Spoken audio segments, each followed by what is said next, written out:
Hi everyone. Welcome back to English with Jenny. Today, we're tackling a topic that literally shapes your life, daily routines. Are you someone who hits the ground running at 5 a.m., or do you do your best work when the rest of the world is asleep? And I'm Chris. Today, I'm here to defend the honor of the night owls. Jenny thinks her 5 a.m. yoga makes her a superhero, but I'm here to prove that creativity doesn't have an alarm clock. Oh, it's on.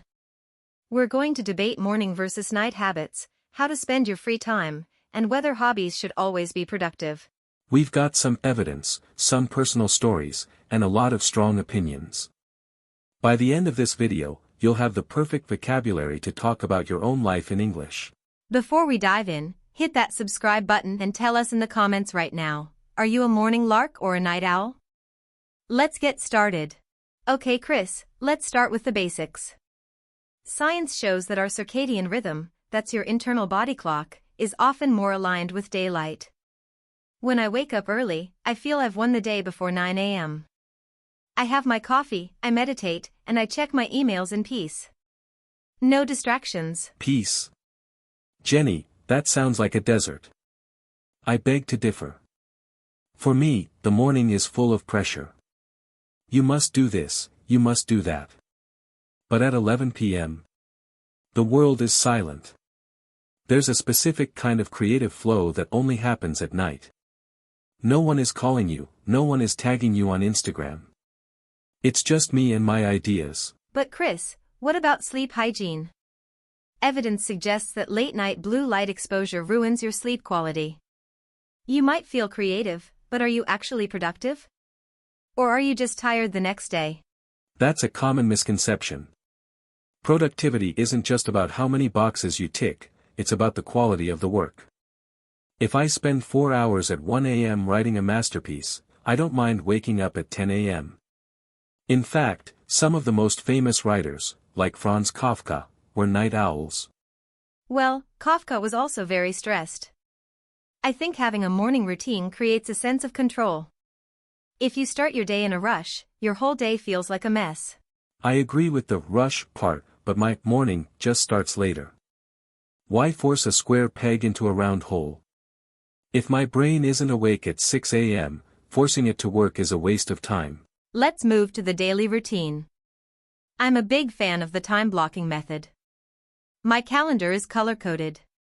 Work, gym, meals, everything has a slot. It reduces decision fatigue. I don't have to think about what to do next. See, that sounds like a prison to me. I prefer spontaneity. If I feel like working on a project for 6 hours, I do it. If I feel like taking a walk in the middle of the Tuesday, I do it. If you plan every minute, where is the room for magic? Spontaneity is nice for a vacation, Chris, but in the real professional world, people rely on you. If I just feel like not showing up to our recording, we don't have a video. Touché. But there's a middle ground. I use a to-do list, but I don't give them specific times. I call it a flexible routine. It allows me to follow my energy levels. If my energy is low, I do easy tasks. If it's high, I tackle the big stuff. Actually, there's evidence for that. It's called energy management instead of time management. I'll give you that one, it's a smart way to work. But I still think a morning brain is sharper for difficult tasks. Let's talk about free time. Jenny, I saw your Instagram. Your hobby is learning a 5th language. Is that even a hobby?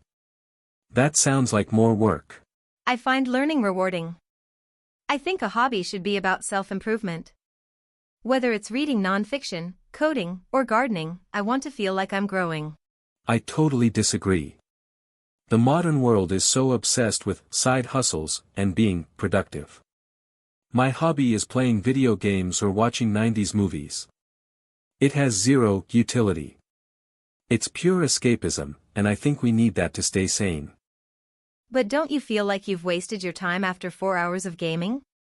Not at all. It's active recovery. My brain is engaged in a story, I'm relaxing my body, and I'm disconnected from work stress.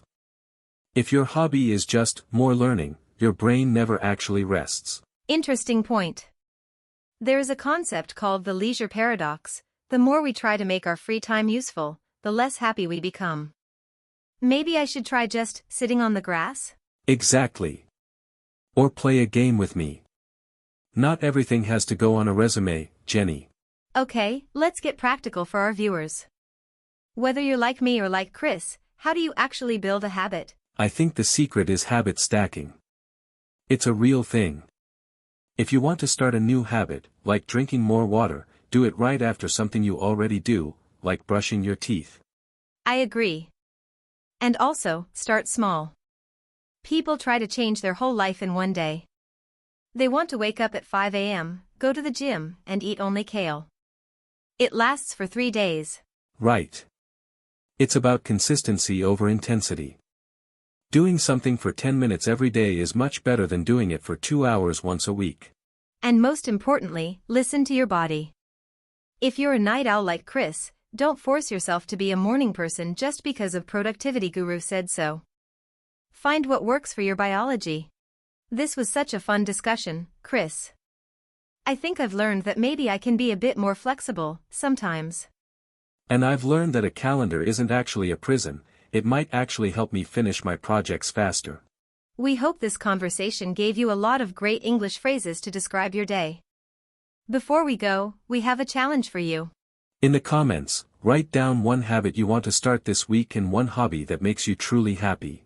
Don't forget to like this video if you enjoyed our debate and share it with a friend who needs to fix their routine.